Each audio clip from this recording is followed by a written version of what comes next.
لوگ نماز اس لیے شروع کرتے ہیں، کہتے ہیں میں 5 نمازیں بھی پڑھتا ہوں، میں صدقات بھی کرتا ہوں، کام میرا پھر نہیں چلتا۔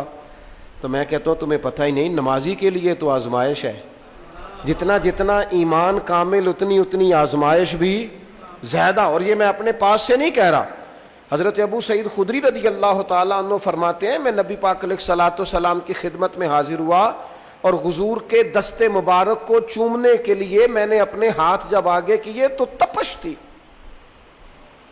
تیز بخار تھا نبی پاک کو۔ تو حضرت ابو سعید خدری رضی اللہ تعالیٰ عنہ ارشاد فرماتے ہیں کہ میں نے، یہ سنن ابن ماجہ میں موجود ہے، فرماتے میں نے عرض کیا یا رسول اللہ صلی اللہ علیہ وسلم اتنا تیز بخار؟ حضور فرمانے لگے ہم پر جو آزمائشیں آتی ہیں نا انبیاء پر، وہ عام لوگوں سے دگنا آتی ہیں۔ یہ تو لاڈلے ہیں، یہ تو محبوب ہیں اللہ کے۔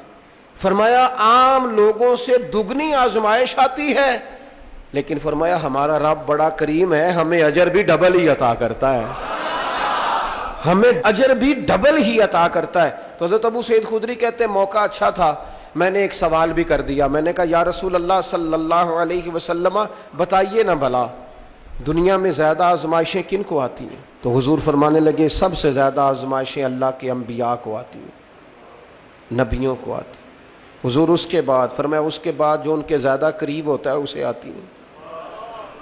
لوگ کیا سمجھیں گے امام حسن کی آزمائش کو؟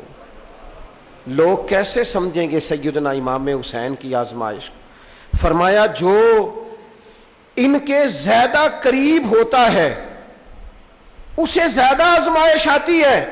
تو حضور کے سب سے قریب تو امام حسن ہے نا، امام حسین ہے نا، تو کیا سمجھتا ہے قربت بس نسبت کے اظہار کا نام ہے اور بڑے لطف کے ساتھ زندگی گزارنے کا نام ہے؟ تو نبی پاک علیہ الصلوۃ والسلام نے فرمایا بات بڑی مزے کی ہے، فرمایا پھر اللہ کے بعض بندے تو ایسے ہوتے ہیں جنہیں اللہ فقر میں مبتلا کر دیتا ہے۔ فرمایا ان کے پاس صرف ایک چادر رہ جاتی ہے، اتنا فقر ان کے پاس آتا ہے، لیکن جو حدیث کے آخری لفظ ہے نا وہ وجد والے ہیں، وہ وجد والے ہیں، وہ سرور والے ہیں۔ ہمارا یہ مزاج ہوتا ہے کہ میٹھا میٹھا کھا جاؤ اور ذرا کڑوا آ جائے تو سویرے بھی رو شام بھی رو، حال ہی کوئی نہیں، غریبی بڑی، پریشانی بڑی، حضرت صاحب گھر سے بیماری جاتی نہیں، اور جناب کیا بتائیں بعض لوگ تو ایسے ہیں جن کی بات سن کے لگتا ہے زندگی میں کبھی سوئی ہی نہیں، اتنے بڑے بڑے دکھ سناتے ہیں۔ او خدا کی رحمت کا بھی تو ذکر کرنا، خدا نے جو تیرے اوپر انعامات کیے ان کا بھی تو ذکر کرنا، ان کا تذکرہ ہی نہیں کر رہا میرا بھائی۔ نبی پاک علیہ السلام نے فرمایا ان لوگوں پر دکھ آتے ہیں پر قربان ہونے کو جی چاہتا ہے ان لفظوں پر۔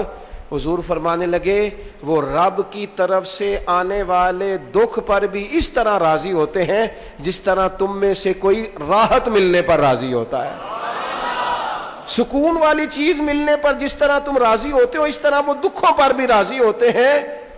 دکھ قبول محمد بخشا، دکھ قبول محمد بخشا، پر ایک شرط لگائی چھوٹی سی میاں صاحب نے، انہوں نے کہا 100 دفعہ قبول ہے، دکھ 100 دفعہ قبول، دکھ قبول محمد بخشا پر راضی رہن پیارے۔ یہ شرط یہ ہے کہ تو راضی رہ، تو راضی رہ، دکھ قبول محمد بخشا، راضی رہن پیارے۔ اور حضرت سلطان صاحب کہنے لگے اساں کیتی ہے جان حوالے رب دے، ایسا عشق کمایا ہے اسی مرن تو پہلو ہی مر گیا، باہو تا مطلب نو پایا ہے۔